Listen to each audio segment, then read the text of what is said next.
Salut à tous, ravi de vous retrouver sur BTLV TV pour un nouveau numéro exceptionnel consacré à Patrice Pouillard, le réalisateur de La Révélation des Pyramides. Depuis maintenant 3 ans, je suis de très près son aventure qu'il a menée avec son informateur Jacques Grimaud sur une piste semée d'embûches et une question: qui a construit les pyramides? Heureusement, sa persévérance fait qu'il est à mes côtés aujourd'hui pour évoquer son nouveau film Gizeh 2005. Salut Patrice. Salut Bob. Ça va? Ça va. Bon, ravi de t'accueillir. Gizeh 2005, c'est un film qui à nouveau fait le buzz sur la toile. Ça y est, c'est parti, vous l'avez balancé. On est ravis d'être partenaire de ce lancement de film avec BTLV. Il y a quelque chose qui est intéressant dans ce film, c'est que c'est pas la suite de La Révélation des Pyramides, et on en parlera et je te demanderai pourquoi. Mais par contre, c'est le moyen pour vous de montrer que vous êtes toujours présent et que ce dossier vous intéresse et que vous n'êtes pas prêt de le lâcher. Oui, c'est ça. C'est le moyen de montrer déjà, de développer plus de choses. Parce que moi, comme je l'avais dit, dans La Révélation des Pyramides, il y avait 52 minutes de film en plus qui ont été coupées, dans lequel j'allais plus loin dans la pierre et tout ça. Et au final, c'était des informations qui étaient intéressantes, mais peut-être pas au moment où on commençait à parler du sujet. Maintenant que les gens ont vu La Révélation des Pyramides, qui se sont intéressés à tout ça, ils sont plus à même d'être sur un documentaire plus technique. Mmh. Et puis, surtout, ce qu'on avait envie de faire avec ce film, c'était de faire une espèce de mise au point pour dire aux gens, expliquer aux gens pourquoi on avait choisi ce chemin-là, pourquoi on l'avait fait de cette manière, quelle était la démarche de Jacques, comment ça s'est passé sur Internet, parce que c'était une expérience extraordinaire, ça aussi, de voir comment le film a été reçu. Bien que là-dedans, rien n'aurait dû se produire de cette manière-là. Hein. Le film n'aurait pas dû se retrouver sur Internet, il aurait dû sortir au cinéma. Et tout ça, ça a fini comme ça pour, à mon avis, des erreurs de gestion. Mais bon, voilà. Par rapport à ça, c'était important pour nous de faire une étape et dire au public, l'enquête continue. Ouais. C'est ce qui est dit à la fin du film, c'est ce qui se passe et ça va continuer. Et que bien qu'on nous mette beaucoup de bâtons dans les roues, on est toujours là, quoi. Ouais. Ce qui ne vous tue pas vous rend plus fort. C'est une belle devise. C'est ça, oui. Avant de rentrer dans le vif du sujet, on va revenir sur La Révélation des Pyramides, parce qu'il y a plein de gens qui vous découvrent encore aujourd'hui, et c'est ça qui est incroyable. On en parlait aux antennes lors des rencontres du mystère et de l'inexpliqué numéro 2 auquel vous avez participé. Tu me disais, il y a encore des gens qui m'envoient des mails en me disant « Oh, je viens de voir votre film, je suis complètement ébahi parce que j'ai découvert, parce que j'ai pu entendre dans ce film. » On va diffuser un petit extrait qui est dans Gizeh 2005, où tu expliques en fait pourquoi tu as fait La Révélation des Pyramides, ta rencontre avec Jacques, et on se retrouve juste après. Regardez. «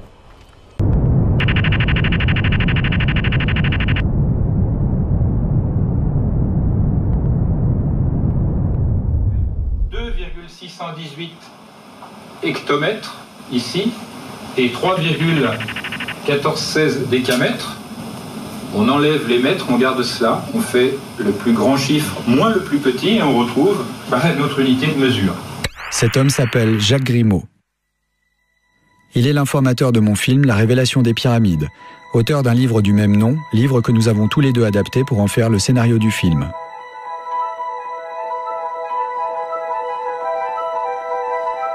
Pour ceux qui ne nous connaîtraient pas, je vais brièvement rappeler que nous nous sommes rencontrés en 1998 et que j'ai pris connaissance des découvertes de Jacques au cours de la réalisation de ce site internet, lié à un clip vidéo visible sur ma page Dailymotion. Après de multiples demandes, il m'a confié la première version de son livre, de près de 1000 pages, puis plus tard une autre très allégée et plus accessible qui sera signée aux éditions Carnot en 2003, mais qui n'est finalement pas sortie et se trouve maintenant chez Guitry Daniel, qui attend, comme nous, un éclaircissement de la situation juridique d'ensemble. C'est un livre très dense, dont une grande partie est consacrée aux relations mathématiques, et qui comporte de nombreuses citations d'auteurs, toutes soigneusement référencées. Si je prends la peine de préciser ce point, c'est que certains l'accusent d'avoir repris à son compte, et sans le dire, bon nombre de choses déjà connues, alors que son apport se situe ailleurs. Lorsque j'ai commencé cette enquête, j'ignorais tout du monde égyptologique, de ses querelles à ses désaccords, et si je regardais parfois les pyramides de Gizeh avec émerveillement, je ne me posais pas vraiment de questions sur la manière dont on les avait construites. Depuis la classe de 6e, on me répétait la même histoire, celle de ce peuple égyptien dévoué à ses pharaons, et jamais il ne me serait venu à l'idée de la remettre en question. Mais confronté aux faits, j'ai dû me résigner. J'ai d'abord effectué les calculs des dizaines de fois, sidéré par cette conception étonnante. Il ne faisait pas de doute que certains nombres figuraient de manière répétée dans la Grande Pyramide, et donc intentionnels. Mais à ma grande surprise, j'ai découvert que cela ne posait aucun problème pour l'égyptologie, et que ceux qui présentaient de telles curiosités à base de nombres étaient d'office et invariablement qualifiés de pyramidiaux. Les Égyptiens avaient un jour décidé de bâtir la Grande Pyramide à coups de centaines de milliers de personnes armées de burins de cuivre, de scie et d'outils rudimentaires, et la foi au corps, œuvrant pour le divin, ils y étaient parvenus, point à la ligne. Toute autre explication était totalement exclue.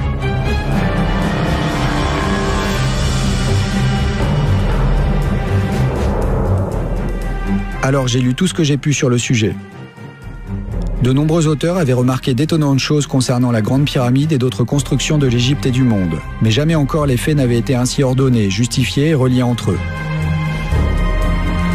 Jacques présentait une vision rationnelle, factuelle, cohérente et globale de notre passé, et surtout vérifiable par tous. Alors, voilà ce qui nous explique finalement comment tu as pu rencontrer Jacques. Qu'est-ce qui t'a donné envie finalement de partir dans cette aventure? Parce que ça a été une aventure humaine incroyable qui te mène 7 ans après dans ce studio avec moi aujourd'hui pour expliquer pourquoi on n'a pas fait la révélation des pyramides numéro 2 directement et que tu nous sors là, Gizeh 2005. Pourquoi? Effectivement, c'est la question que tout le monde se pose parce que vous êtes venu très souvent ici sur BTLV pour nous expliquer que c'était en attente, mais on va expliquer pourquoi on n'est pas allé directement sur la révélation des pyramides numéro 2. En fait, Gizeh 2005, c'est un film qui est fait à partir d'images qu'on a faites en 2005. Donc elles sont un peu de moins bonne qualité, parce que c'est fait avec un caméscope, moins bonne qualité que ce qu'on a sur la révélation des pyramides. Parce qu'aujourd'hui, les rushs de la révélation des pyramides, qui sont mes propres images, j'ai pas le droit d'y toucher. Tout ça, c'est bloqué en justice, ça traîne. J'ai tout expliqué sur nos pages dans un document qui s'appelle Lettre ouverte à Olivier Kraski-Rosen. Qui était le producteur au départ. Et qui n'est pas le producteur, on est associé. C'est ça, lui dit être producteur. Oui, lui dit le producteur. Aujourd'hui, il met son nom producteur partout.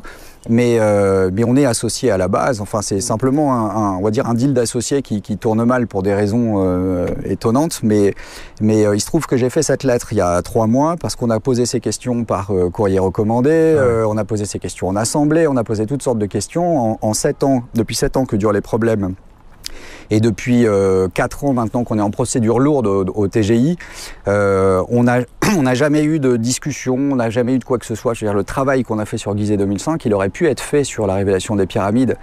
Moi, j'ai livré le film, j'ai livré 13h30 de bonus, j'ai livré des bandes annonces. Dans les 13h30 de bonus, il y a des tas de choses qui sont vraiment intéressantes. Tout ça, ça n'est jamais sorti.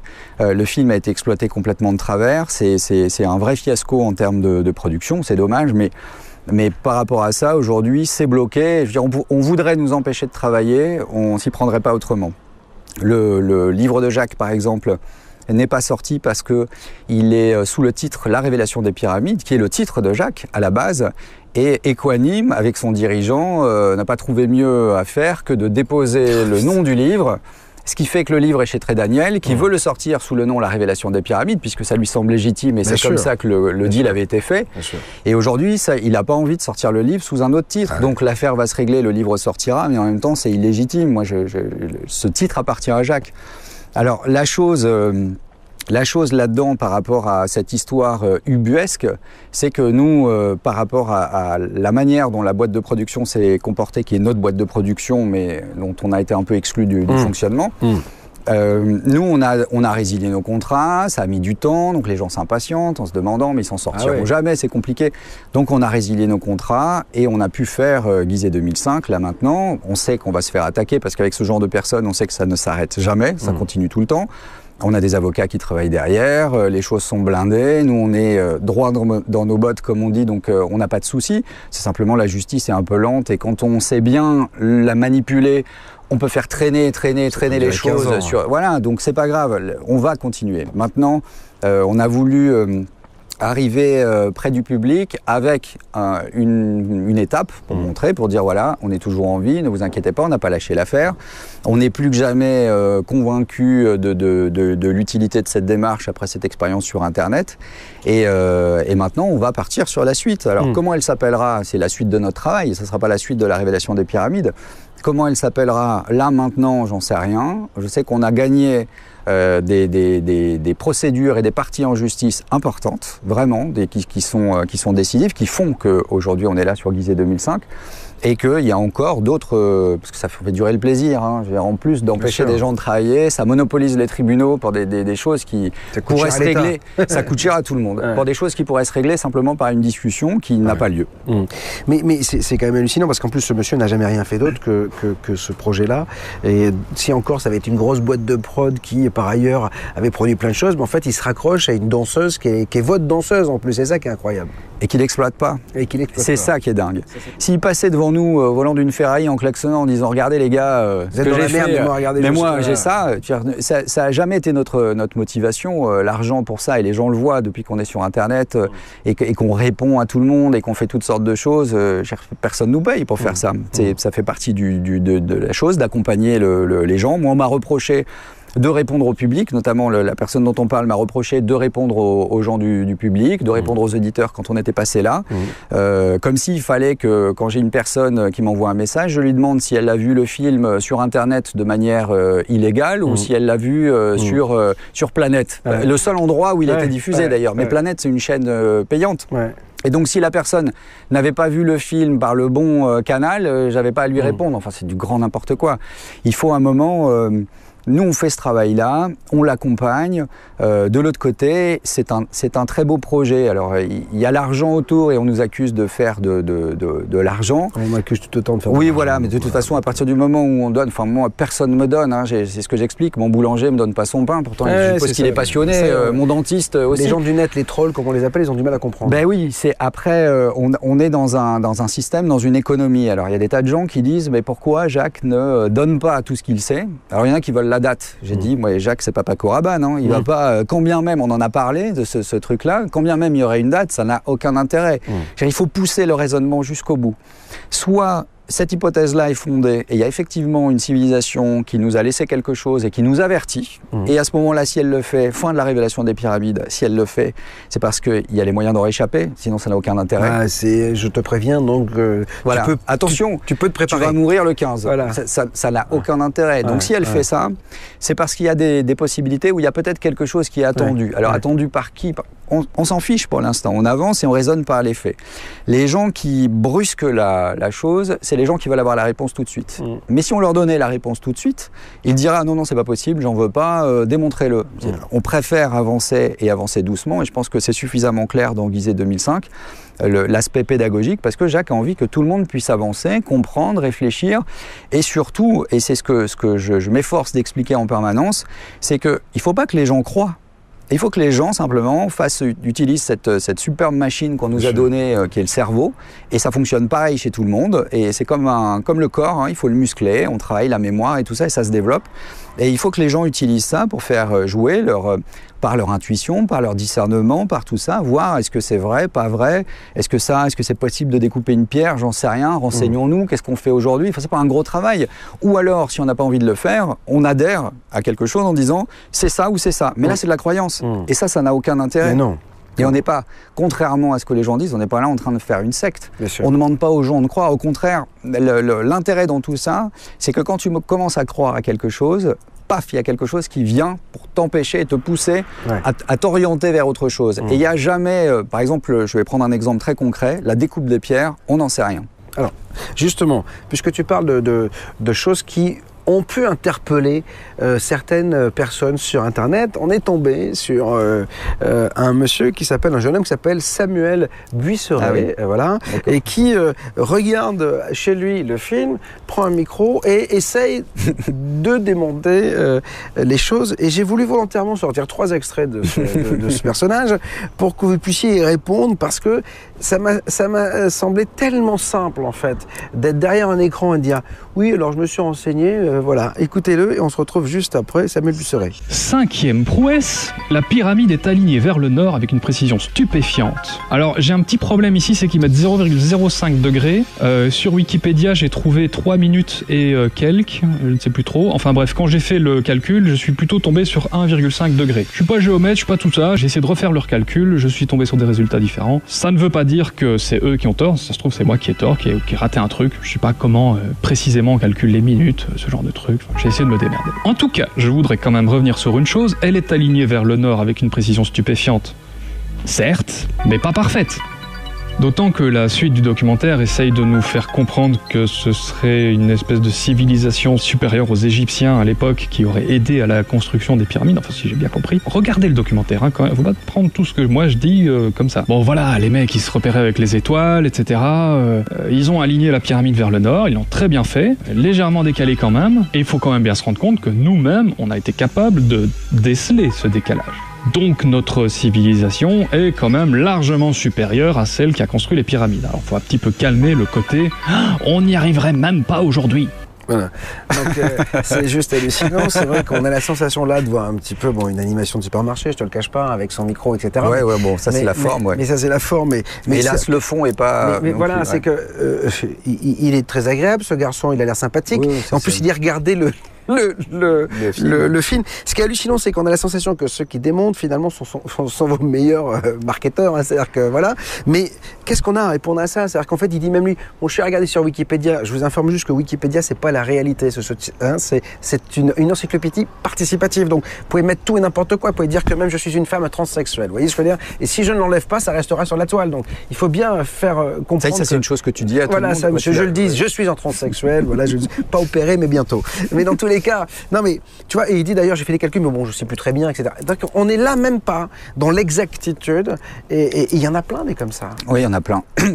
Le problème alors lui c'est le petit dernier, donc c'est rigolo parce qu'il y en a régulièrement qui viennent, parce que c'est taper sur la révélation des pyramides, ça fait du clic, ça génère du clic. Ouais. Donc il y en a plein qui viennent critiquer. J'y vais de mon petit truc, et puis hop, je fais de la visite sur mes pages. Ouais. Je sais pas si lui a de la pub sur ses pages, mais bon, après il y a d'autres motivations qui peuvent être la notoriété ou tout ça. Le reproche que je ferais, c'est que il ne fait pas une critique constructive du film en entier. Il s'intéresse aux 10 premières minutes. Les 10 premières minutes, moi je suis dans un format, à l'époque avec la révélation des pyramides, j'étais encore dans un marché ordinaire avec un distributeur, un vendeur, du cinéma, de la télé et tout ça. Donc je suis obligé de me conformer à ce que fait TF1, ce que font des gens comme ça, et l'équivalent. Exactement. Donc là, je dois intéresser des personnes sur un sujet complexe et je dois leur dire, attention, vous allez y trouver des choses. Donc je fais 10 minutes d'entrée qui sont accrocheuses volontairement. Mais après, on va dans le détail. Et après, on développe. Et au fur et à mesure que le film avance, on voit des arguments qui sont développés. Guizet 2005 vient développer beaucoup plus d'arguments. On en a développé sur le net dans nos forums. Il y a les bouquins. Tout ça, c'est un travail. Donc s'il s'intéresse juste aux 10 minutes avec son opinion, le type arrive, il débarque. Jacques a bossé plus de 40 ans sur le sujet. Moi, j'ai bossé depuis 99, je suis là-dessus. Le type voit le film et il dit « Tiens, c'est bizarre ce truc-là. Voyons voir Wikipédia. Tac, tac, tac, tac, tac. Ah ouais, Wikipédia. Ah bah non, mais il mente. Mais c'est hallucinant. » À un moment, si tu veux critiquer, si tu veux faire quelque chose, il faut aller dans le fond du problème. Quand il dit l'orientation... Surtout que Jacques répond en plus. Sur vos pages, quand il y a un troll qui pose une question, Jacques se prend un malin plaisir à répondre factuellement en disant tu as fait une erreur, mon grand. Voilà. Et donc c'est vachement important. C'est-à-dire que inutile d'aller de votre petite vidéo sur le net, répondez, essayez de rentrer en contact avec Jacques ou Patrice et y répondre. Donc vous pouvez avoir des arguments et un contre-argument, thèse, antithèse. Bien sûr. Ouais. Puis les choses sont pas neutres, c'est-à-dire que ça peut pas être neutre. Hein. Moi, on me reproche mon absence d'objectivité, de neutralité dans les pyramides, en disant oui, mais il est convaincu. Bah évidemment. Sinon, tu aurais pas fait le film. Bah oui, je suis allé chercher de l'argent comment? Parce que j'ai fait un travail de vérification. Donc, j'ai pas dit aux gens financez-moi, on va bien voir. Ça peut pas fonctionner comme ça. Il faut être un peu sérieux. Donc évidemment, je suis convaincu. Je ne crois pas. Je suis convaincu. C'est différent. Ça repose sur des faits. Ça repose sur des choses, sur une réflexion qui est une longue réflexion. Et mon travail n'est pas de faire basculer des gens directement qui diraient c'est ça, on a trouvé, parce que jusqu'à maintenant, dans la révélation des pyramides, on n'a rien exposé si ce n'est une hypothèse, et puis des faits et une hypothèse. Ouais. Aujourd'hui, on a simplement dit on a un problème, il y a une grosse contradiction avec ce qu'on nous dit, les hypothèses académiques et ce qu'on observe sur place. Donc moi j'avais besoin d'aller sur place, d'aller le voir, d'aller voir avec des ingénieurs et tout ça, et effectivement, le seul problème de tout ça, c'est que c'est des destinations, des voyages qui sont coûteux, mais n'importe qui irait mettre les pieds sur les sites se rendrait assez rapidement compte, surtout avec l'œil plus aiguisé par les films, se rendrait assez rapidement compte qu'il y a des problèmes et qu'il y a surtout des choses, c'était ce que j'ai mis dans Guizet 2005, il y a des choses qu'on voit sur place qu'on ne voit pas dans les documentaires égyptologiques classiques. Les chaussées de basalte, qu'il avait déjà vu, là, cette espèce de pavage de table de pique-nique, qu'il avait déjà vu dans un autre film académique. Dans les alternatifs, on en voit un peu, jamais comme ça. Mais en même temps, ces choses-là méritent d'être montrées. Je veux dire, à partir du moment où c'est comme si on était dans une enquête policière et on ne montre pas tous les indices. On ne peut pas trouver le meurtrier, le coupable. Donc là, pour revenir à ce garçon, oui, il fait sa démarche, c'est fake, pas fake. Écoute, je pense que c'est un peu dommage de s'attaquer à des sujets comme ça et de ne pas aller au fond des choses. Mais tu sais ce qui est dommage, en fait, c'est que ce film-là n'ait pas été justement démonté point par point par des égyptologues et des professionnels, parce qu'eux-mêmes n'ont pas voulu s'y prêter. C'est ça qui est incroyable. C'est que si on avait eu, parce que là c'est monsieur et madame tout le monde y va de son Wikipédia, oui, alors c'est-à-dire que tout le monde s'improvise chercheur, mathématicien, dit voilà, Jacques Grimaud dit n'importe quoi, c'est n'importe quoi, etc. Donc ce qui aurait été intéressant, et d'ailleurs vous avez demandé à des égyptologues de se pencher sur la question, ils n'ont pas voulu. C'est ça, et c'est là ils ne veulent même pas étudier le dossier. Mais c'est pour ça que les trolls, vous êtes pas dans le vrai, à mon sens, parce que si jamais il y avait eu des vrais égyptologues, des vrais archéologues qui s'étaient penchés sur le film et qui avaient démonté point par point le contenu de ce film, peut-être qu'on aurait pu se dire ils sont allés trop loin, ils ont envisagé, les théories sont pas très bonnes. Sauf que eux-mêmes n'ont pas voulu. Ça, c'est premier point. Et deuxième point, c'est qu'aujourd'hui, aucun média n'ait pris la peine de faire mais le travail qu'on fait là, ça aurait dû être France 2, en disant voilà, il y a ces gens-là qui font des millions de vues sur la toile, ils démontent le système archéologique classique, ils ont une thèse. Pourquoi pas essayer de confronter? Peut-être que France 2 aurait réussi à avoir Jean-Pierre Adnan une nouvelle fois, etc. Ils ne l'ont pas fait. Je trouve ça incroyable. Alors, on ne démonte pas le travail, et puis après, il faut bien dire aussi, parce qu'on essaye ils le font comme ça. Voilà, on essaye de nous faire passer pour des négateurs de la science. On n'est pas du tout négateurs de la science. Enfin, je sais pas, la science, c'est justement thèse-antithèse. Tu m'apportes un fait, j'essaie de le démonter pour savoir s'il est vrai ou pas. Enfin, tu vois. Bien sûr, et une hypothèse peut être absurde. On peut envisager, peu importe, c'est sa vérification qui doit être rigoureuse. Exactement. Là, dans la science, moi je suis en contact avec le Muséum d'histoire naturelle, où je suis en contact avec des archéologues, avec des personnes qui ont bien reçu le film et qui ne sont pas du tout, et qui ont dit c'est bien, vous mettez un coup de pied dans la fourmilière, c'est parfait. Parce que nous, on découvre avec nos nouvelles technologies, on découvre de plus en plus de choses qu'on a du mal à faire rentrer dans les cases qui sont déterminées. Et donc il y a un vrai intérêt de la part de la communauté scientifique. C'est faux de dire, mais ils viendront, ils se manifesteront au moment où ça sera utile de le faire. Après le deuxième, tu penses que le deuxième, tu me disais que... J'en ai quelques-uns, mais par exemple, Éric Gontier, c'est un homme qui est extrêmement courageux. Qu'on avait reçu, bien sûr, qu'on avait reçu et qui lui n'a pas hésité. Et d'ailleurs, c'est lui qui a fait circuler le documentaire auprès du Muséum d'histoire naturelle. Éric, il s'en fiche, lui, de ce qu'on pense de lui, parce que c'est un vrai scientifique. Donc lui, les conclusions derrière, est-ce que c'est une civilisation? Il s'en fiche. Lui, on lui pose un problème. Ça, est-ce que ça a été fait comme ça? Et là, il l'a dit à ton antenne, il dit non. Ça n'a pas pu être fait comme ça. Maintenant, il n'a pas dit ça a été fait avec une découpe laser d'un extraterrestre qui est venu. Non.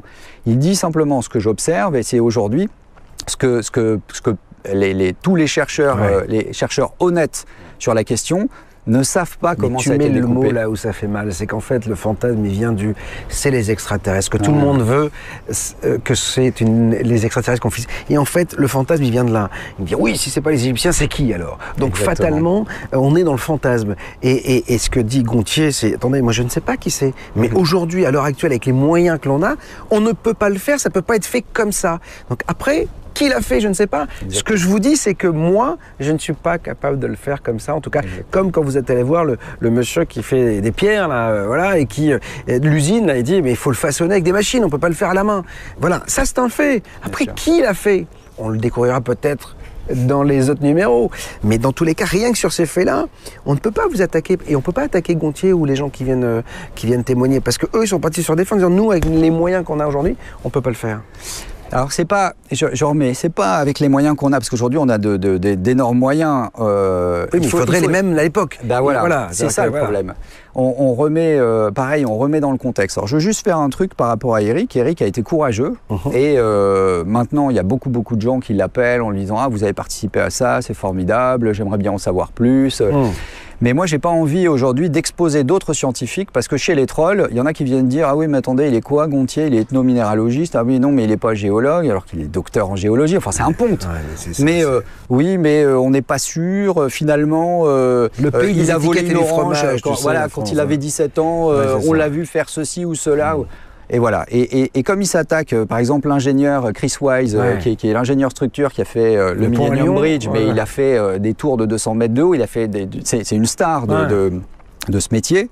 On vient dire, oui, mais bon, est-ce qu'on peut croire la parole de Chris Wise quand le Millennium Bridge a été mis en place et il vibrait, ils ont été obligés de le fermer et de faire des modifications pour que les gens puissent y aller. Non, mais c'est du grand n'importe quoi.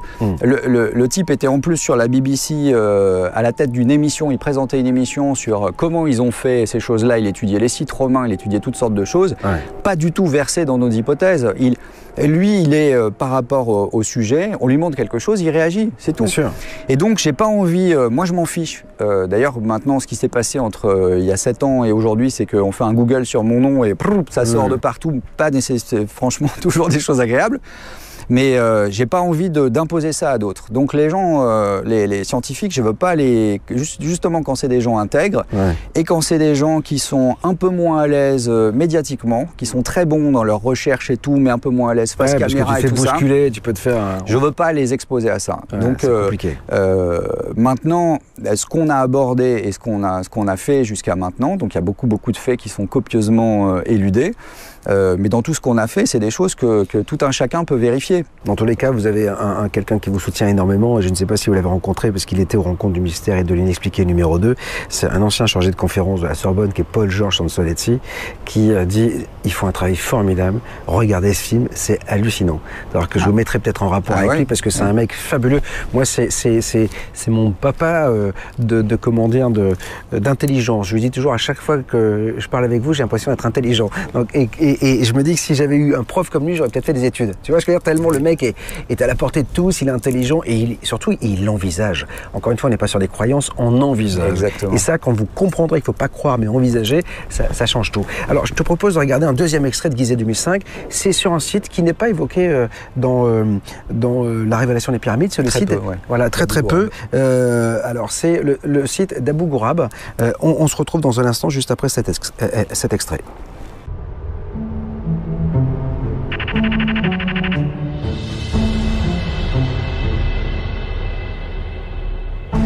Je n'avais jamais entendu parler d'Abou Gourab, ni même vu de photos.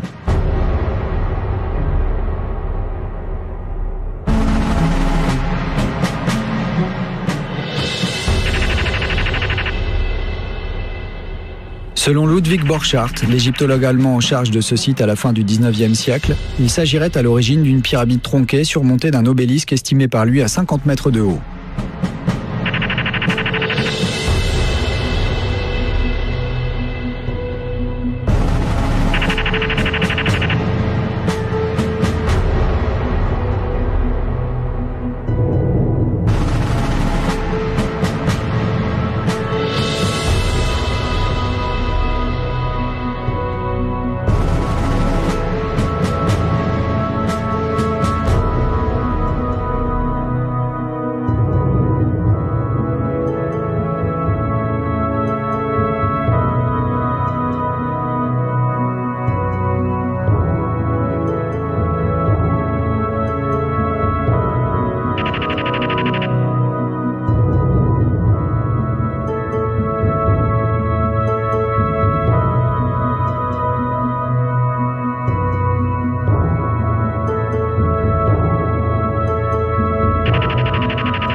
site extraordinaire, là. Là, c'est juste hallucinant.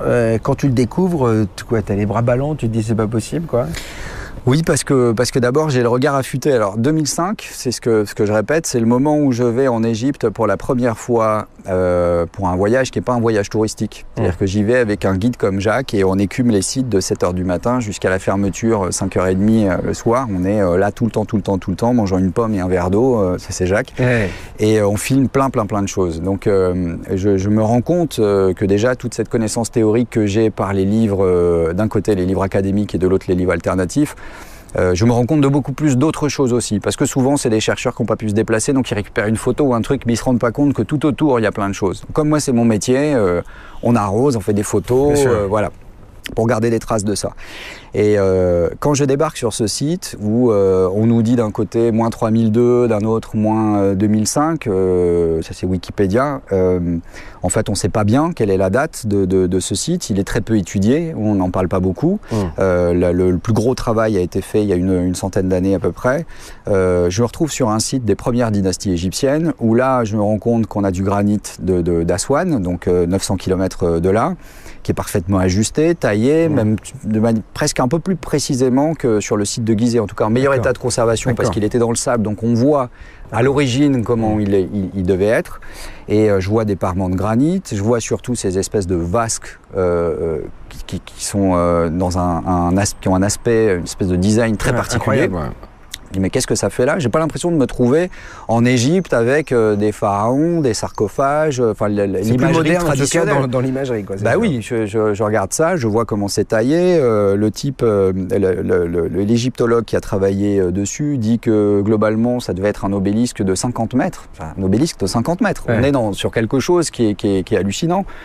On n'en sait rien, mais ce que je vois, c'est que déjà, au tout début de la civilisation égyptienne, on a ces pierres avec des surfaces parfaitement lisses, usiné, des presque. Hiéroglyphes. Les hiéroglyphes, on a l'impression que la pierre était molle et poum, on a fait un tampon. Le fond de chaque hiéroglyphe, c'est toujours constant, c'est toujours la même hauteur, c'est toujours découpé, mais il y a un angle droit avec le fond, enfin, c'est d'une perfection, c'est extraordinaire. Il faut vraiment le voir pour le croire. Hein. Et là, on a aussi des forages, donc des trous avec les filetages où on a fait beaucoup, parce que justement l'égyptologie explique ça de manière malhonnête, je pense. En tout cas, pas de manière rationnelle et scientifique. Et donc je me retrouve face à tout ça en disant, mais il y a vraiment là-dedans, enfin ça m'a sauté. Et c'est pour ça que quand je dis j'ai pris la claque de ma vie, c'est que quand on voit ça, c'est pas une question d'émotion, hein. C'est qu'à un moment, moi, en ayant l'œil aiguisé, je suis face à ça et je me dis, c'est extraordinaire de réalisation. Parce qu'en termes de beauté, on ne peut pas dire que ça soit très très beau. C'est des blocs de pierre massifs, empilés, il n'y a rien de très, très élégant, c'est pas une cathédrale, c'est pas un temple indien, non, c'est boum, c'est des blocs. C'est la même chose que l'Osiraion, le temple à Abydos, ou dans la révélation des pyramides, Gontier dit assembler sans ciment, parce qu'il faut bien se rendre compte que c'est des blocs gigantesques et on ne met pas de liant dedans, donc il faut que les surfaces soient bien planes et bien en contact, où on se rend compte que ces énormes blocs qui ont été descendus dans la terre et qui sont parfaitement taillés de manière géométrique, quand on met de l'eau dedans, elle fuit pas. Aujourd'hui, quand on veut faire une piscine, on fait des revêtements, on met du goudron, on met des bâches. Non, là, il met pierre sur pierre et ça tient l'eau. C'est ça qui est remarquable. Et c'est ça, en fait, vraiment le moment, moi, charnière dans mon travail, où j'étais dans la théorie, et c'est la curiosité qui m'a poussé à aller là-dedans, où j'aurais pu regarder Jacques en me disant, mais quel drôle de type, qu'est-ce qu'il raconte, est-ce que je le suis pas? Et là, on commence à dérouler, je déroule pendant 6 ans et plus j'avance et plus je mange des livres et c'est au détriment de plein d'autres projets, de trucs, je passe mon temps à faire ça.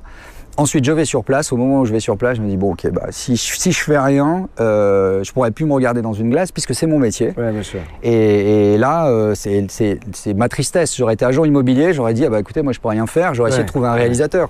Et j'ai été obligé de prendre le truc. Mais j'y suis pas allé de gaieté de cœur, hein, parce que je savais dans quoi je m'engageais. Mais peu importe, comme le dit Jacques, la vérité est à ce prix. C'est un moment... j'ai compris le travail de Jacques, j'ai compris les choses et je me suis débrouillé pour essayer de le communiquer à monsieur, madame, tout le monde. Alors Patrice, on va faire un break dans cette discussion, on va se retrouver dans quelques instants pour continuer à évoquer Guizet 2005, un livre DVD que vous pouvez vous procurer. De toute façon, vous avez tout expliqué en bas de l'écran à chaque fois qu'on met un extrait. C'est possible de le trouver via BTLV, hein. On l'a mis en gros sur le site, vous cliquez, ça vous emmène sur la boutique et vous n'aurez aucun problème pour vous procurer ce livre DVD qui est là pour les aider à continuer l'aventure qui vous passionne et qui fait que vous êtes là ce soir sur BTLV. On se retrouve dans un instant, juste après ça.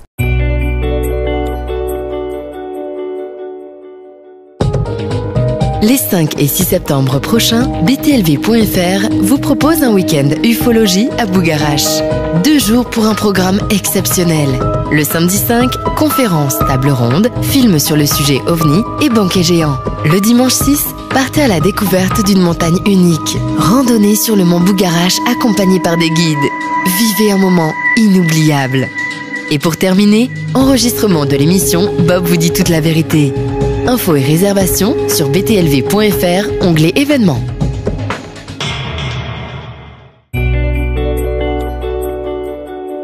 Il y a 10 ans, on a trouvé dans la rétine des nouveaux récepteurs qu'on ne connaissait pas. Ces récepteurs, qui ne sont pas reliés spécialement au système visuel, donc même les aveugles les ont, sont des récepteurs qui règlent l'horloge biologique, qui sont sensibles à une gamme de fréquences, de longueurs d'onde lumineuses précises. Ouais.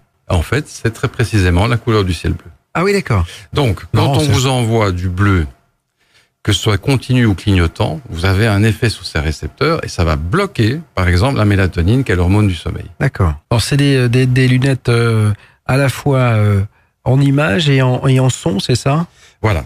Donc, vous avez un lecteur MP3 à la branche droite. Ouais. Ce lecteur MP3 diffuse par l'intermédiaire de ces écouteurs et par les verres qui s'illuminent ici, un nouveau format qui est le MP3 couleur et qui est en fait un format de stimulation audiovisuelle. D'accord. Donc, on choisit en fait son programme, on choisit... Alors, vous choisissez le programme. Ouais. Alors, vous avez, dans la version de base qui s'appelle le Psyo Basique, vous avez 3 somnifères, un antidépresseur, des turbosiestes. Voilà. C'est énorme, quoi. C'est énorme, ouais. Ah ouais, d'accord. Okay. C'est vraiment une révolution, je pense, dans la mesure... En fait, qu'est-ce qui est révolutionnaire? C'est l'aspect compact, la facilité d'utilisation.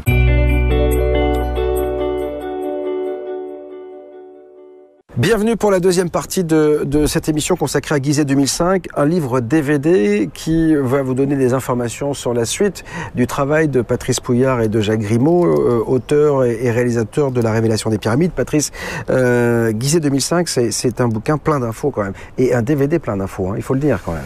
Alors le film a été mis en ligne, et c'est ce que je dis, c'est une expérience qu'on tente. Hein. Le livre, il ne faut pas acheter le livre pour nous aider. Il faut acheter le livre si on est intéressé par le sujet et si on a envie d'avoir les photos, parce que c'est un temps différent. On prend le temps de tourner les pages, on prend le temps de regarder en détail, alors que des fois ça passe vite dans le film, et faire des arrêts sur image sur un écran, là c'est des photos en pleine définition, donc il y a quand même des choses qu'on voit beaucoup mieux. Et je me suis rendu compte d'abord que c'est ce qui me manquait le plus, moi, quand j'ai fait mon enquête, d'avoir des photos. Donc c'est pour ça que j'ai fait 244 pages de photos. D'accord. Et ensuite, à l'inverse de ce que je fais maintenant ou de ce qu'on a dans le film, c'est très peu bavard, c'est juste des informations précises pour dire, voilà, à cet endroit-là, c'est comme si vous faisiez le voyage en Égypte avec Jacques, en disant, vous avez 50 pierres, c'est celle-là qu'il faut regarder. D'accord. Et pourquoi c'est celle-là qu'il faut regarder, je vais vous expliquer. Donc c'est ça, le bouquin, c'est ça. Et après, c'est fait pour, d'abord pour la beauté de la chose, parce que c'est un beau pays, c'est des belles constructions et tout, mais c'est aussi pour communiquer. Quand on a envie d'en parler, parce que je me rends compte que c'est un sujet tellement qui vous prend, qui passionne. Et on a envie de parler de ses passions, et quand on a envie de faire ça, on peut prendre le livre et puis montrer en disant, mais regarde... Et d'ailleurs, c'est assez dingue, parce que tous les gens qui voient le film ils restent pas insensibles. C'est-à-dire qu'à un moment donné, il y a un truc qui se passe. Tu te dis, waouh! En fait, c'est waouh! Moi, quand je l'ai vu 2 fois de suite, la première fois, je me suis dit, attends, faut que je remette, parce que là, ça m'a retourné la tête, le cerveau, je me dis, waouh, et 2 fois à la fin du deuxième, tu fais waouh, et c'est un peu ça. Et donc, tu as envie de partager. Je me souviens d'un grand patron à qui j'avais passé le film, qui est un pote.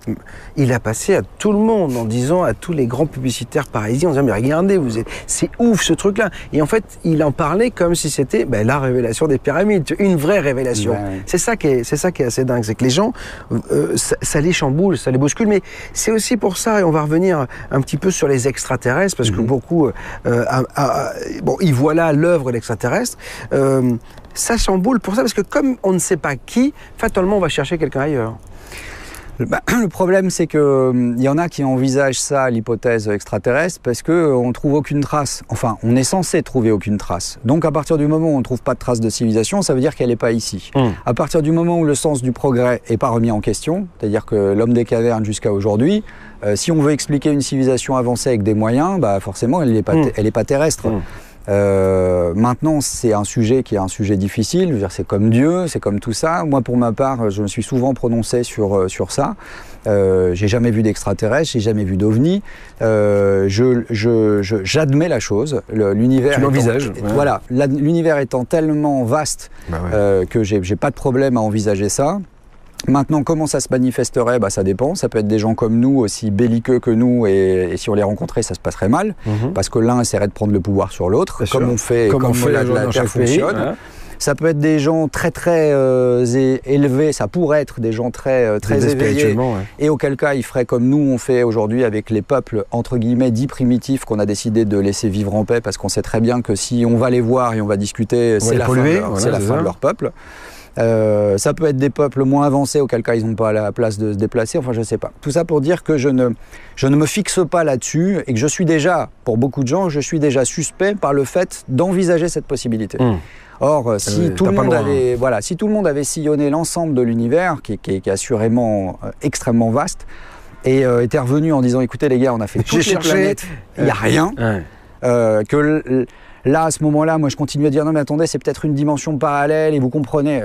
Non, on n'est pas là-dedans. Jusqu'à aujourd'hui, on a péniblement mis le pied sur la Lune, on a envoyé une sonde sur Mars, on ne sait rien de l'univers. Donc, c'est comme quand les gens disaient, au-delà des mers, il n'y a rien. C'est la même chose. Et à partir de là, voilà, je peux admettre, mais c'est pas pour autant que je me serve de ça pour expliquer. Parce qu'il y a cette autre hypothèse, et c'est surtout celle que j'ai choisi de développer, parce qu'elle me semble être l'hypothèse la plus, celle qui répond le mieux à tout ça, c'est l'hypothèse d'une civilisation qui nous aurait précédés, qui pose beaucoup de questions. Pourquoi pas plus de traces C'est simple, on a un continent entier qui s'appelle l'Antarctique, par exemple, qui n'a pas été exploré à notre époque, ce qui est hallucinant. Il est recouvert de glace. Est-ce qu'il a toujours été là ? Est-ce qu'il a toujours été recouvert de glace ? On sait que c'est pas vrai. Donc peut-être que sous la glace, il y a quelque chose. Peut-être qu'il y a des choses. Entre autres, après, il y a aussi, quand on fait des fouilles, souvent aujourd'hui, on découvre par des glissements de terrain, des catastrophes naturelles. Hop, on découvre une couche avec des ossements ou d'autres traces, ou parce qu'on creuse un parking. Enfin, le problème, c'est que l'être humain, il se remet toujours au même endroit. Il a l'habitude de reconstruire les villes toujours au même endroit. Donc il faudrait qu'on fouille sous Paris, par exemple, profondément, pour aller essayer de trouver les traces des premiers peuples qui se sont mis ici. Et le problème, c'est aussi ça, c'est que la Terre est quand même assez vaste, et que maintenant l'archéologie a des moyens qui sont beaucoup plus développés, qui nous permettent de découvrir des sites. Mais la plupart du temps, il y a eu beaucoup de choses, soit c'est à partir d'une enquête historique et on se dit il doit y avoir quelque chose ici, soit c'est parce qu'un type creuse ou va dans une grotte et il trouve quelque chose. Enfin, donc on n'a pas tout fouillé, on n'a pas tout retourné. Et on a aussi là-dedans des objets qu'on a trouvés qui ne rentrent pas dans les cases classiques. Et donc, c'est ce que je dis dans la révélation des pyramides, qu'on met au rang d'objets religieux. Le disque de Sabou, alors pour se rendre compte, c'est ça. C'est un objet, il est en pierre, qu'est-ce qu'on peut faire d'un objet en pierre, il n'est pas totalement symétrique, on ne sait pas bien ce que c'est que ce truc-là. En tout cas, il y a une chose qui saute aux yeux, c'est pas un vase. Alors ça peut servir de vase, comme une culasse peut servir de cendrier, mais c'est pas sa fonction première. Et le truc est percé, il y a vraiment de quelque chose pour y mettre un moyeu en je ne sais pas quelle matière. On sent que c'est fait pour tourner, on sent que c'est une forme qui est tellement complexe que rien que pour essayer, si vous essayez de la dessiner, vous allez voir à quel point, ou même de la faire en argile, ou de la pâte à modeler, essayez de refaire le truc et vous allez vous rendre compte de la complexité de la gestion des courbes et tout. Voilà, donc ça veut pas dire que c'est nécessairement un objet technologique, mais ça veut pas dire que ça n'en est pas un. C'est ça. Et quand je suis allé voir Guillemette Andreu et que je lui dis regardez ce truc-là, elle me dit ah non, je connais pas. J'ai dit pourtant on le voit sur Internet. Ah non mais il faut se méfier d'Internet. Et de voir que la conservatrice des antiquités au musée du Louvre, les antiquités égyptiennes, ne connaît pas cet objet. Moi, c'était pas pour incriminer cette dame. Hein. C'est simplement de me rendre compte que cet objet-là, qui est quand même un objet singulier, n'est pas connu par des gens qui sont censés étudier ces périodes-là. Et comme elle le dit après, elle dit ah mais les premières dynasties, vous savez. C'est compliqué. Nous, on étudie les dynasties plus récentes. Oui, et puis surtout, même quand je pense que quand ils étudient quelque chose et qu'ils voient un objet qu'ils ne comprennent pas, ils l'occultent volontairement en disant on verra plus tard. Hein. Il faut qu'ils aillent sur des choses qu'ils arrivent à expliquer très rapidement parce que n'oublions pas qu'ils ont besoin aussi de justifier les budgets, d'avoir des réponses aux questions que les gens qui financent posent. Mais c'est difficile aussi, hein, parce que j'imagine qu'aujourd'hui, demain, un égyptologue qui a suivi son cursus, qui a fait histoire de l'art, etc., tombe sur une partie d'un réacteur d'avion dans la pierre. Mais il faut déjà connaître ça. C'est pour ça que quand les gens voient ce disque de sabot, par exemple, des ingénieurs disent tiens, c'est drôle, c'est ce qu'on utilise pour mélanger le carburant, pour mélanger des substances un peu pâteuses et mélanger le carburant pour les fusées ou pour faire des pâtes et des émulsions. On a des choses comme ça qui sont au fond de grandes bassines et qui tournent. Mais parce que moi, j'ai jamais vu ça, parce que je me suis jamais intéressé à ce genre de machine. Mais quelqu'un qui connaît ça, quand il voit l'objet, il dit tiens, ça ressemble à ça. Mais la personne qui n'a pas fait qui n'a pas cette compétence, cette expérience-là, elle le voit, elle dit qu'est-ce que c'est pas un plat parce que le truc est percé. Peut-être qu'on met de l'eau et on met des fleurs. Et moi, je ne lui en veux pas pour ça. Hein. Et simplement, c'est qu'à un moment, quand quelqu'un vient lui dire ça pourrait être autre chose, si elle dit non, on ne va pas dans cette piste et je ne veux pas en parler, c'est n'importe quoi parce que vous êtes là pour les extraterrestres, les Atlants.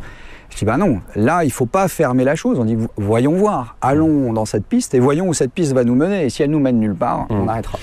Parmi les choses qui vous ont été reprochées, ça a été de mettre en avant le peu d'outils qu'avaient les Égyptiens. La preuve en est ce que essaie de démontrer ce Samuel Buisseret. Regardez. Alors là, l'affirmation suivante. Une colline de calcaire rasé, un dallage gigantesque sur près de 60 000 mètres carrés, soit la surface de plus de 6 terrains de football. Plus de 2 millions de blocs empilés pour un poids total estimé à 6 200 000 tonnes. La hauteur d'un immeuble de 42 étages. Un couloir étroit et totalement rectiligne de près de 100 mètres qui traverse la pyramide et s'enfonce dans la roche. 130 dalles de granit hissées jusqu'à 70 mètres au-dessus du sol et ajustées au dixième de millimètre. 8 faces au lieu de 4. Une résistance hors pair au séisme. Une précision d'assemblage moderne. Une précision d'orientation moderne. Et le tout en seulement 20 ans avec ceci. Donc j'ai tapé outils Égypte antique dans Google et j'ai trouvé des choses. Je vais repasser le montage avec les images que j'ai trouvées. Une précision d'assemblage moderne, une précision d'orientation moderne.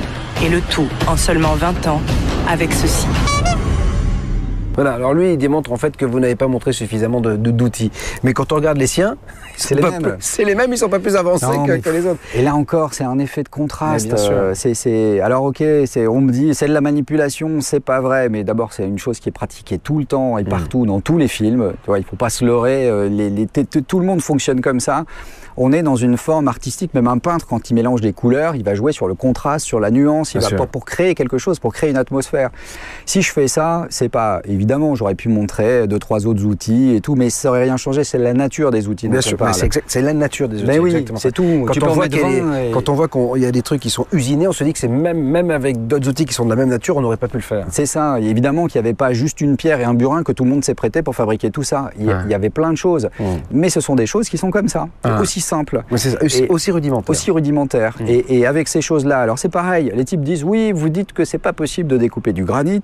La preuve, les égyptologues, eux, ont réussi à le faire. Ils ont pris des scies, ils ont pris du sable et regardez les images et ils découpent. Ok, tu découpes un bloc, très bien, comme tu le perces. Est-ce que tu le découpes avec cette forme-là? C'est-à-dire, je te dis, vas-y, fais-moi un bloc qui va s'encastrer ici, là, qui va découper comme ça, qui va prendre sur 20 cm, qui va revenir, qui va avoir une courbe. Qui va... Usiner, tout simplement. Je te donne un plan en 3 dimensions, hein, parce que le bloc, il n'a pas d'angle droit, donc il va venir s'incruster et s'encastrer dans un mur derrière et tout. Donc voilà, je te donne la pièce, vas-y, maintenant, fais-moi ça avec ta scie de cuivre et ton sable. Alors oui, on peut découper 2 blocs, il n'y a même pas besoin de les scier. Et on peut faire des petites entailles, mettre des coins de bois ou des coins de fer, des coins de bois qu'on mouille et on fait éclater, ou des coins de fer. Quand on connaît bien, le granit, c'est un matériau qui se clive, c'est-à-dire qu'il se sépare en plaques relativement planes. Et là, si on aligne bien les coins sur une grande plaque, on peut obtenir une surface qui est relativement plane. Maintenant, elle n'est pas complètement lisse, elle n'est pas complètement plane. Or, ce que nous, on observe, c'est avec un niveau posé dessus, la surface est parfaitement lisse. Alors, c'est pareil, je dis parfaitement. J'ai des gens qui viennent me voir, oui, vous dites parfaitement, mais parfaitement, c'est quelle précision, avec quelle machine vous avez utilisé, quel ISO. J'ai vu ça. Je dis, mais non, mais parfaitement, c'est pour dire que c'est beaucoup plus plat que quelque chose. Ne me prenez pas comme ça en me demandant la précision, parce que déjà, quand on est au tiers de millimètre, mais ça suffit. Donc, par rapport à la précision de ces surfaces, notamment celle que je montre, où Christopher Dunn, dans ce bloc de diorite, parce que là on est dans le temple de la vallée, il y a 2 pierres noires au milieu de plein de pierres de granit. Donc l'explication qu'on donne, c'est il ne devait pas en avoir à ce moment-là, donc ils ont mis ça. Ok, bon, on peut aller sur ces explications, pourquoi pas. Maintenant, quand on passe la main dessus, on se rend compte qu'elle est lisse, et quand on met un outil qui est une réglette de précision, c'est-à-dire qui sert à vérifier, à mesurer la planéité des marbres. Alors, c'est pas du laser avec un truc. On n'a pas déplacé le temple de la vallée pour l'amener dans un labo, pour faire un relevé ISO qui va nous dire votre mesure, elle est précise à attendre. Mais c'est simplement que là, on est sur une surface qui, quand on place ce niveau, est vraiment très lisse. Bien sûr. Et il faut expliquer ça. Il faut expliquer, comment. Et comment on fait pour vérifier la précision alors qu'on n'a pas l'outil pour vérifier cette précision, puisqu'on n'a que des cordes et du bois et des choses simples. Et 2, pourquoi ? Pourquoi le type s'est pas arrêté avant ? Il aurait pu faire un truc rudimentaire et poser, et ça serait très bien allé. Pourquoi à un moment nous mettre des surfaces comme ça ? Dans le coffre de la Grande Pyramide, de la chambre haute, c'est pareil, c'est totalement lisse. Aujourd'hui, vous voulez faire un coffre, le type va découper des plaques, et il va assembler toutes les plaques avec des chevilles. Eux, ils prennent un bloc et puis ils le découpent. Mais je suis désolé, l'explication officielle qui est donnée là-dessus, elle ne tient pas la route une seule seconde. Et alors, ok, on ne peut pas refaire une pyramide, refaites un coffre. Mais faites un petit coffre comme ça, si vous voulez. Vous n'avez pas besoin d'en faire un très grand. Vous prenez un bout de granit, voilà, ça fait 40 ans que tout le monde discute sur ce genre de choses. Je ne comprends pas que ça n'ait pas été fait. Peut-être que nous, on la financera, l'expérience. Mais le problème, c'est que si on n'y arrive pas, on dira oui, mais vous n'y arrivez pas parce que vous êtes convaincu que ce n'est pas possible. C'est sans fin. Alors, Gizeh 2005, moi, en regardant, il y a quelque chose qui m'a beaucoup interpellé. C'est ce qui a certainement été un des éléments déclencheurs pour que tu ailles sur la révélation des pyramides et sur le tournage, c'est la polarité. J'ai trouvé ça génial. Jacques Grimaud explique la polarité et j'ai découvert plein de choses. Donc c'est pour ça que Gizeh 2005, c'est ça, c'est que en fait, on va parfois un peu plus loin sur des choses qui sont abordées dans la révélation des pyramides. Faire table rase impliquait de considérer la Grande Pyramide sans idée préconçue, comme un objet géométrique, indépendamment de la pensée de l'égyptologie. Démarche employée par Jacques qui attira mon attention sur le fait de penser autrement. Une autre approche, comme le montre le bref exemple suivant, issu de la pensée hermétique. Je vais donner un exemple de la leçon de la polarité offerte par mon grand-père. Il nous dit, regardez les hommes, ils ont les épaules larges, carrées, et les hanches étroites. Et il dit, regardez les femmes, ils ont les épaules étroites et les hanches larges. Donc ici, il y a d'ores et déjà un axe. Cette chose-là se trouvant ici, celle-là ici. Maintenant, chose un peu délicate, mais pour les hommes, les organes sexuels sont extérieurs et rapprochés. Pour les femmes, ils sont intérieurs et espacés. Autre leçon de polarité, cette fois-ci, en effet, sur un axe vertical. Ça, les testicules masculins sont l'endroit le plus froid du corps humain, alors que les ovaires sont les endroits les plus chauds du corps humain. Intermédiaire, le foie. L'homme va avoir une vie sexuelle qui commence à la puberté et s'arrête à la mort, donc sans terme, alors que pour la femme, sa vie sexuelle commence à la puberté et s'arrête à la ménopause. Dans cette période, la femme va produire environ 440 ovules et l'homme environ 660 milliards de spermatozoïdes. On voit que la nature gaspille quand elle veut. Elle est parfois économe et parfois dispendieuse. On sait que du point de vue chimique, il y a la polarité de la même manière. Le corps féminin représentant la partie acide, la partie basique étant donnée par le corps masculin. Les spermatozoïdes sont le plus grand nombre de cellules mobiles, celle-là le plus petit nombre de cellules géantes mais immobiles. Ces polarités donc sont complémentaires, sont indispensables et tout le plan humain est fait là-dessus. Or mon grand-père me disait que l'univers répond à cette exigence de polarité et que lorsque l'on se place dans la synthèse de ces choses-là, on aperçoit les choses vraies, constitutives de l'univers. Et on voit que la résultante ici, c'est un enfant qui a les caractéristiques de ses parents. Voilà les éléments essentiels. Donc ces choses-là montrent que les polarités tiennent dans les chiffres, la production naturelle, tiennent dans la géométrie, tiennent dans l'espace, dans le temps, etc. Ça, c'est une première leçon. Les Égyptiens font état de cette polarité dans tous les cas de figure. Isis et Osiris, c'est bien un couple. Ils nous parlent du couple Nephthys et Isis, qui sont des sœurs. Ils nous parlent de l'Égypte haute, de l'Égypte basse. Ils nous disent, à droite du Nil, c'est les vivants, à gauche, ce sont les morts. Et lorsque je me suis intéressé à cette modalité de pensée, j'ai aperçu qu'elle était congruente avec l'étude mathématique de la pyramide. Savoir, nous avons ici Gizeh, site de Gizeh, et ici l'île de Pâques. Cette distance, on la connaît, c'est 1,618 multiplié par 10 000 kilomètres. Cette fois-ci, je n'ai jamais eu jusqu'à présent de remise en question de cela. Ça, c'est le milieu du monde, ça, c'est l'extérieur du monde.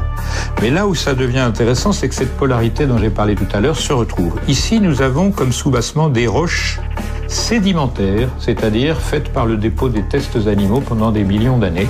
C'est l'eau qui a créé ça.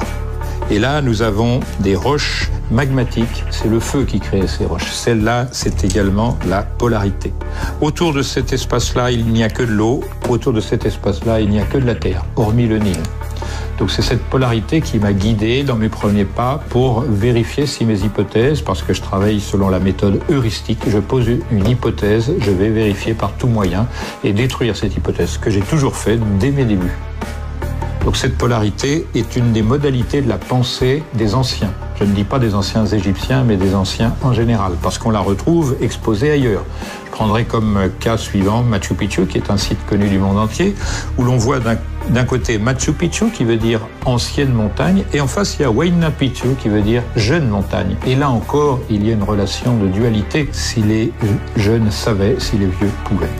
Donc là, c'est quelque chose qui est, moi, qui m'a passionné parce que t'as l'impression que rien n'est laissé au hasard dans tout cela. C'est ça qui est fou. L'inversion homme-femme, cette polarité, elle est dingue, quoi. Alors ça, on rentre dans les questions épineuses qui sont l'ordre dans la nature. Parce que, voilà, de toute façon, si on va fondamentalement au cœur du problème, le monde se divise en deux catégories de personnes. Il y a ceux qui pensent que l'être humain s'intègre dans quelque chose qui est plus grand, plus vaste, et duquel il est juste une petite partie d'un tout. Et puis il y a ceux qui pensent que non, pas du tout, c'est lui qui dirige tout ça. Voilà, Jacques en parle dans le film. C'est à chacun de se positionner par rapport à ça. Est-ce qu'on croit à quelque chose, Dieu, le grand tout, l'énergie ou machin? Est-ce qu'on croit au hasard? Enfin, voilà. Ouais. Là-dedans, évidemment, on peut s'interroger sur ça, sur ces complémentarités, ces choses, mais des choses comme ça, dans cette manière de penser. Moi, ce que je veux montrer quand je fais ça, c'est simplement montrer une manière de penser qui est un peu différente de la manière de penser qu'on a aujourd'hui. C'est-à-dire que, pareil, quand on fait demi-périmètre divisé par hauteur, c'est pourquoi? C'est parce que c'est la plus grande longueur horizontale visible. Donc quand on est face à une pyramide, on peut voir que deux côtés, et pas plus, divisé par la plus grande longueur verticale invisible. Parce que la hauteur, vous ne la voyez pas vu qu'elle est à l'intérieur de la pyramide. Et c'est encore une fois une opposition. Quand il dit île de Pâques, c'est par le feu, puisque c'est des volcans, et Gizeh, c'est par du calcaire. On est pareil dans des jeux de polarité, parce que pour les anciens, et c'est ce qu'on retrouve dans le Tao, par exemple, cette chose-là est vraiment ces deux forces contraires qui sont qu'on trouve dans l'alchimie, dans l'astrologie. On trouve les explications de ces choses-là. Alors là, c'est pareil. C'est pour ça que je fais volontairement, parce que je pourrais laisser de côté tout ça. Ne dire à Jacques, écoute, ne va pas sur l'ésotérisme, ne va pas sur ces choses, ça va faire peur à tout le monde. Et c'est effectivement le cas. Parce qu'il y a des tas de gens qui viennent et qui disent, écoutez, moi je suis prêt à adhérer à ce que vous dites, mais votre Gus qui parle d'astrologie ou d'alchimie, franchement, j'y vais pas. Il faut dire à Jacques que moi j'ai des politiciens qui viennent pas parce que je parle d'ésotérisme et de paranormal, etc. Tu vois, tout de suite. Bien sûr, voilà. Bien sûr. Alors que en plus en coulisses, la plupart du temps, c'est les plus. Ils ont les voyantes, les machins, les trucs, les médiums et les trucs. Non. Après, c'est simplement en termes d'image parce que là, ça fait magie, ça fait sorcière et ça fait. Alors, secte, ça fait machin, ça fait tout ce que tu veux. Donc, il faut simplement se placer dans un autre contexte et ouvrir son esprit. Les gens, la plupart du temps, n'aiment pas avoir du vide. On veut avoir des réponses. Et moi, personnellement, ça m'a demandé beaucoup de temps pour rester sans avoir de réponse. Aujourd'hui, je suis comme un gamin, c'est-à-dire que j'en sais rien. On parle des extraterrestres, j'en sais rien. La vie après la mort, j'en sais rien. Toutes ces choses-là, j'en sais rien. Donc du coup, je reste prudent. Ça ne veut pas dire que ça existe, mais ça ne veut pas dire que ça n'existe pas. Et je reste avec ça sans savoir, et j'espère savoir un jour. Mais pour l'instant, ça me va bien, parce que ça me permet d'avoir une attitude alerte, ouverte, et d'être un peu attentif aux choses, et de regarder sans avoir des œillères qui viennent m'empêcher de regarder comme je pourrais regarder. Regarder comme un enfant. Et donc là, si on prend cette hypothèse qu'une civilisation nous a précédés, parce que si on se place dans l'hypothèse du sens normal, c'est-à-dire l'homme des cavernes jusqu'à aujourd'hui, imaginez, comme le dit l'ésotérisme, une connaissance ancienne qui soit capable de donner les sciences de la vie, de la magie et toutes sortes de choses qui sont simplement des manifestations scientifiques, hein, on va dire. Dans cette approche-là, imaginez ça du temps des cavernes et qui se transmettent de bouche à oreille jusqu'à aujourd'hui, ça paraît complètement inconcevable. Maintenant, si une civilisation était là avant, et que quand elle a senti qu'elle périclitait ou ce qui s'est passé, j'en sais rien pour l'instant, et qu'elle a décidé de transmettre ses connaissances, c'est exactement comme si la nôtre s'arrête demain. Celui qui sait faire la bombe nucléaire, il ne va pas s'amuser à aller donner ça à n'importe qui. Au contraire, s'il est un tant soit peu éveillé, il va dire bon, il faut que je réussisse. S'il est intelligent, il ne donne pas la technologie. Ah ben il donne rien, il la garde. Ou alors il va dire bon, il faut que je la crypte. Il faut que je puisse la mettre d'une certaine manière qui fait que seule une personne qui aura une tournure d'esprit particulière pourra la comprendre. Et si cette personne a cette tournure d'esprit particulière, elle ne pourra en aucun cas être, entre guillemets, mauvaise. Bien sûr. Tu vois la difficulté de ça ? Bien sûr. Et c'est exactement cette manière-là de transmission, de fonctionnement pour ces sciences anciennes. L'ésotérisme, c'est quand on le regarde comme ça veut rien dire. On y trouve toutes sortes de choses. En plus, il y a beaucoup de gens qui se permettent d'en parler sans connaître. Maintenant, quand on va dans les fondements de l'ésotérisme, c'est-à-dire dans l'hermétisme, dans le taoïsme, dans ces choses-là, on y trouve des expressions qui sont très pures par rapport à la simplicité. C'est la même chose que la Grande Pyramide. Elle est très simple, c'est 4 faces qui sont posées et en même temps, on peut les décoder pendant super longtemps. On a fait un objet synthétique, simple, et pour moi, c'est l'expression de l'art. Je pense que plus une chose est simple et plus elle est universelle. Et là-dedans, ces gens arrivent en formulant les choses simplement, à véhiculer des concepts qui sont à la fois universels et très vastes et compréhensibles par tout le monde. Et donc, c'est pour ça, moi, je dis, laissons avancer. Moi, ça m'intéresse. La leçon des polarités, ça m'intéresse. Je dis, c'est vrai, on ne peut pas le nier. Alors, il y a des gens qui viennent dire, oui, mais c'est pas vrai, les testicules sont à l'extérieur parce que justement, c'est l'endroit le plus chaud. Donc, tu dis, bon, écoute, arrête, s'il te plaît, écoute simplement ce qui est dit. Effectivement, est-ce que tu constates qu'il y a l'air d'avoir une inversion ? Tu sais, c'est comme cet exemple de la fleur qui a son sexe en haut et ses racines en bas, donc elle a sa bouche en bas puisqu'elle boit l'eau et les nutriments par le sol. L'animal qui a sa bouche et son sexe qui sont sur un même plan. Bien sûr. Et l'être humain qui a sa bouche en haut et son sexe en bas. C'est rigolo. Alors, est-ce que ça veut dire quelque chose, pas dire quelque chose ? On s'en fiche. C'est exactement tu regardes les poumons avec quelqu'un qui respire. L'arbre pulmonaire, il est à l'envers, le sang est rouge. Tu regardes un arbre, il est vert avec sa sève qui est verte, qui est une couleur complémentaire.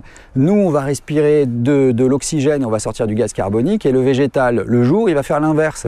C'est rigolo, c'est une opposition encore. Lui, il est complètement immobile, nous, on est parfaitement mobile. Et à chaque fois, on y trouve ça. Et en fait, on est dans quelque chose qui amène, avec ces polarités, à considérer le monde d'une autre manière, qui est un peu plus large. Et ça veut dire ne pas simplement se limiter à cette dualité qui est le bien, le mal, le chaud, le froid, le bon, le mauvais, mais simplement se rendre compte que ce sont deux axes, des polarités, donc l'un ici et l'autre là, et qu'ensuite il existe une multitude de choses entre ces deux axes et qu'on est en dégradé.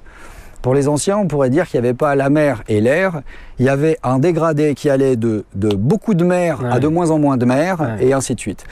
Et c'est une manière de voir les choses qui, quand on se place en physique quantique, il y a de la continuité dans tout. C'est simplement des densités différentes. À certains endroits, il y a plus de matière qu'à d'autres, mais en même temps, tout est continu. Alors, on va bientôt se quitter, malheureusement, Patrice. Je voulais juste qu'on aborde la suite de la révélation des pyramides, number 2. Parce que ça, c'est ce qui excite tout le monde, c'est ce que tout le monde attend. D'ailleurs, les gens sont patients, parce que entre le premier et la suite, les gens vous ont soutenu. Les gens, il y a eu des détracteurs, mais il y a aussi beaucoup plus de gens qui vous ont soutenu. Et on voit, encore une fois, quand j'ai vu les rencontres du mystère et de l'inexpliqué numéro 2, votre conférence était bourrée à craquer, les gens sont intéressés. C'est-à-dire que on a envie de savoir. Les gens ont envie de savoir. Les gens sont excités par tout cela. Donc, on en est où? Comment ça va se passer? La production, la mise en production, les voyages, la sortie du film. Voilà. Votre fantasme le plus fou, c'est quoi? D'abord, on continue. Donc là, on va maintenant le prochain opus, la révélation des pyramides, pas la révélation des pyramides, on n'en sait rien pour l'instant. C'est pas on dit ça, LRDP, c'est notre travail. Le prochain opus, autrement. Qui est annoncé comme par Jacques comme étant plus. Oui. Il est plus fort que la révélation des pyramides. Ça, c'est sans problème. Toi, tu as vu le contenu? Évidemment. Moi, j'avance step by step. J'explique, comme je l'ai expliqué aux conférences, et dit, il y a des choses que je sais, il y a des choses que je ne sais pas. J'en sais suffisamment. Voilà, j'en sais suffisamment pour savoir donner envie d'y aller. Et pour savoir où je vais. Voilà, et puis après, c'est simple. Il me montre une chose, il dit, tu démontres, oui, je mets, non, je mets pas. Voilà, c'est comme ça que ça marche. Moi, je le laisse s'exprimer et après, j'ai pas de jugement là-dessus. C'est un chercheur à qui je donne la parole parce que jusqu'à maintenant, pour moi, c'est le chercheur le plus complet que j'ai pu et le mieux documenté sur le sujet. Donc, on va faire la suite. Comme je l'explique dans Gizeh 2005, le système classique de financement, de production et tout ça ne veut pas de ce sujet traité sous cet angle. Pour quelles raisons? Ça les regarde. Ils pensent que ça passionne pas les gens. On vient de démontrer que c'était le contraire, puisque on a eu des millions de vues où on en a sur des films sans aucune pub, sans rien. Les gens suivent ça et en parlent, et se partagent, etc. Voilà. Donc c'est un sujet qui intéresse les gens. Maintenant, ils veulent pas le traiter parce qu'ils ont peur en termes de crédibilité, il y a beaucoup de paramètres qui rentrent en ligne de compte. Mais moi, je pense que c'est une erreur et bon, c'est pas grave. Il faut trouver les moyens de financer ça. Donc quand on est là-dedans, on a deux possibilités. Soit on fait appel à des capitaux privés, comme on l'a fait pour le premier de la révélation des pyramides. Auquel cas, il faut que ces gens-là qui mettent des capitaux privés puissent au moins retrouver leur investissement. Parce qu'on peut trouver des gens qui mettent de l'argent sans espérer prendre des bénéfices. On appelle ça des mécènes. Ça existe. Non, parce que les mécènes, ils mettraient leur argent à perte, sans le récupérer. Non, c'est des gens qui viennent, ils vont dire « Ok, je te mets 100 000 euros, mais je veux être assuré de récupérer mes 100 000 euros. Après, le reste, je m'en fiche. » Ça existe. Donc, fort heureusement, c'est bien. Maintenant, tout le monde, beaucoup de gens ont trouvé normal de voir la révélation des pyramides gratuitement sur Internet. Et ça peut pas fonctionner comme ça. Je veux dire, à un moment, moi, là, on est sur la révélation des pyramides, on est dans une perte sèche. Là, au moment où je parle, de 700 000 euros. Les seuls qui ont gagné de l'argent, c'est Wild Bunch. Parce de par leur contrat, ils sont passés prioritaires sur l'argent qui est arrivé. Le reste est allé sur la boîte. Et la boîte, comme elle fait que des procédures, parce que depuis 2011, elle a rien sorti du tout. Genre, le boulot qu'on a fait, elle aurait pu le faire. Et non, elle fait que des procédures. C'est son truc. Que de l'activité judiciaire. Le mec est meilleur procédurier en juridique que producteur. Donc ça refroidit les gens, parce qu'évidemment, les gens arrivent en disant « Bon, je mets de l'argent, mais qu'est-ce qui s'est passé ? Qu'est-ce qui va se passer ? Voyons voir la fois précédente, ah ouais, mais alors ça peut se produire, c'est-à-dire que je peux mettre mon argent et risquer de ne pas le récupérer. Maintenant, si je mets l'argent, est-ce que vous avez un business plan? Comment vous allez vendre? Ah ben vous n'êtes pas diffusé au cinéma, vous n'êtes pas diffusé à la télé. On dit bah non, on est sur Internet, on est très bien sur Internet. Les gens peuvent le voir quand ils veulent. On n'est pas tributaire de quoi. Le succès est arrivé par là, c'est très bien. Je vois pas pourquoi on irait ailleurs. Je l'ai déjà expliqué plein de fois. Le cinéma, la télé, c'est compliqué, ça génère plein de choses. C'est pour ça que je suis sur Internet aujourd'hui. Bah oui, donc il faut trouver des moyens de récupérer de l'argent d'une manière ou d'une autre. Il faut bien que les gens se rendent compte que rien n'est gratuit. C'est toujours payé par un yaourt, une lessive, un truc. Voilà. Alors, soit demain ma solution, mais je pense pas que les annonceurs viennent. Je prends de la pub partout pour la margarine, les couches et tout ça. Et auquel cas, il y a des gens qui viendront me dire oui, mais c'est vendu. Soit maintenant je trouve des financements privés, soit je fais appel au public. Pour l'instant, j'en sais rien. Je sais que je vais le faire, ce film. Je vais pas mettre 10 ans comme la fois précédente, comme La Révélation des Pyramides. Ça m'a pris pas mal de temps à le monter. Je sais pas encore aujourd'hui exactement comment je vais le faire, mais en tout cas, il y a une chose est sûre, c'est que je ne pourrai le faire qu'avec le soutien de la communauté, du public sur Internet. Bien sûr. C'est pour ça que je prends la peine de répondre et de parler à tout le monde, parce que c'est dans ma démarche et c'est dans mon travail d'accompagner mon film. Moi, peu importe, on m'a accusé j'aurais pas dû le faire, j'aurais pas dû faire les pages Facebook et tout, peu importe, je pense que c'est normal d'aller au-delà, tu le vois, on est là, moi ce sujet, je pourrais en parler pendant des heures et des heures. J'adore justement discuter, non pas pour convaincre, mais simplement pour argumenter et dire oui, mais quand on dit ça, c'est parce que ça repose là-dessus et ça repose là-dessus. On n'a pas toujours le temps de le faire dans un film, donc je le fais avec le public. Mais cette communauté, ce qui est en train de se passer depuis la sortie de Guizet 2005 le montre, on a fait beaucoup de vues, le livre circule, il y a des gens qui l'achètent de partout, du Canada, la Belgique. Tout ça c'est bien et ça augure un bon développement dans le temps. Il y a plein de gens qui sont sensibles et comme on en parlait en off, les gens qui aiment en général ne prennent pas la peine de venir marquer quelque chose, même si moi je les vois de temps en temps, je reçois un mail, on me dit écoutez, voilà, on se manifeste pas mais on est là, sachez qu'on est avec vous, courage. Et c'est souvent les gens qui n'aiment pas et qui d'ailleurs, voilà, c'est une démarche particulière, hein, c'est le type qui roule à 110 sur la voie de gauche sur l'autoroute et qui veut empêcher les gens de passer. Enfin, il y a toujours des gens comme ça.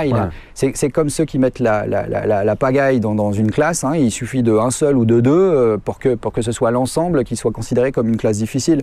Donc voilà, ça fonctionne comme ça, mais globalement, je ne pourrais le faire et je ne pourrais fonctionner qu'avec le public parce que c'est l'intérêt du public. Donc, ça ne veut pas dire que je vais demander directement aux gens de payer moi cet argent-là, parce qu'il y a 80 jours de tournage, on a beaucoup de destinations, tout ça, ça coûte beaucoup d'argent. Mais c'est parce que, en étant le relais du film, simplement en faisant suivre un lien, en expliquant, en parlant doucement aux gens, les gens qui ricanent en leur disant écoute, tu devrais essayer de creuser un petit peu, regarde, ils ont fait un nouveau film, écoute ce qu'ils disent, tiens, j'ai acheté le bouquin, si la personne a acheté le livre, regarde ces trucs-là. En faisant ce travail-là, ça c'est un travail énorme. Et moi, je l'ai fait avec la vente du livre. J'ai dit voilà, globalement c'était... Je vais pas faire de pub, je vais pas aller faire de la pub à la télé, ça serait bizarre. J'ai dit voilà, si vous deveniez partenaire du film, vous recevez le bouquin, faites-moi une photo du bouquin chez vous, sur vous, n'importe où. Et puis vous me la postez et puis on va mettre un hashtag et on va mettre ça. Et les gens se prennent au jeu et ça marche. Et sur la page Facebook, il y en a une centaine et puis j'en reçois d'autres. Il faut qu'on traite tous les trucs et qu'on les mette en place. Et c'est globalement ce que je demande aux gens, d'être partenaires et de fonctionner avec nous. Et partenaires dans la globalité, c'est-à-dire en com. Et après, s'ils peuvent, à hauteur de leurs moyens, s'ils veulent mettre 1 euro, 2 euros, 5 euros, 10 euros, au moment où on aura besoin de ça, on sollicitera les gens. Mais en tout cas, ça va bouger en septembre, ça c'est sûr. Génial. Vous reviendrez bien sûr sur BTLV parce qu'on passera par ce tuyau qui est ce média unique qui est BTLV pour annoncer toutes les choses parce qu'on vous suit, on est partenaire de cette aventure, on ira jusqu'au bout et on vous aidera. D'ailleurs, Guizet 2005, il y a un gros slider quand même sur le site btlv.fr. Pour le commander, vous cliquez, ça envoie sur la boutique de Patrice et de Jacques pour que vous puissiez avoir de nouvelles informations, regarder ce film et vous sentir encore plus excité pour la suite. Alors juste une chose, on a une conférence prévue ensemble, voilà, a priori à Lille, début octobre. On a une conférence prévue au Café de Paris le 18 juillet, donc c'est rue Oberkampf, je crois, c'est dans le 11e, enfin peut-être on affichera l'adresse. Donc c'est un samedi, on ne sait pas encore à quelle heure exactement ça va commencer, ça sera jusqu'à plus soif, il n'y a pas de problème, on peut rester des heures et en général on n'est pas avare de notre temps. Et donc là c'est une conférence autour de Guizet 2005, je pense que Jacques viendra encore avec des surprises comme à ta conférence. Moi je serai là aussi avec pas mal de choses et aussi ce sera un moyen d'échanger avec le public, de répondre aux questions, donc voilà. Il faut absolument réserver parce qu'il n'y a pas beaucoup de place dans cette salle. Ouais, toutes les infos vont s'afficher sur Voilà, c'est sur le site de la Nouvelle-Atlantide, le site de Jacques. Il faut réserver là-dessus parce que sinon on est obligé de refuser du monde. Bien sûr. Pour les consignes de sécurité, ils ne veulent pas. Voilà. C'est un très bel endroit, c'est là où Edith Piaf a commencé sa carrière. Non, rien de rien, sauf Gizeh 2005. Juste, tu as abordé une conférence en octobre. On est en train de travailler pour essayer de vous proposer une série de conférences un peu partout en France avec Patrice et Jacques. Quand je dis nous, c'est BTLV, voilà, pour qu'on puisse encore rassembler nos énergies et nos forces pour que le message passe. Donc vous serez tenus au courant. Merci Patrice d'avoir été avec nous. Mais merci de m'avoir invité et merci au public de suivre et de continuer. Ça me touche beaucoup. T'embrasses Jacques. Avec plaisir. À bientôt sur BTLV TV. Ciao. Au revoir.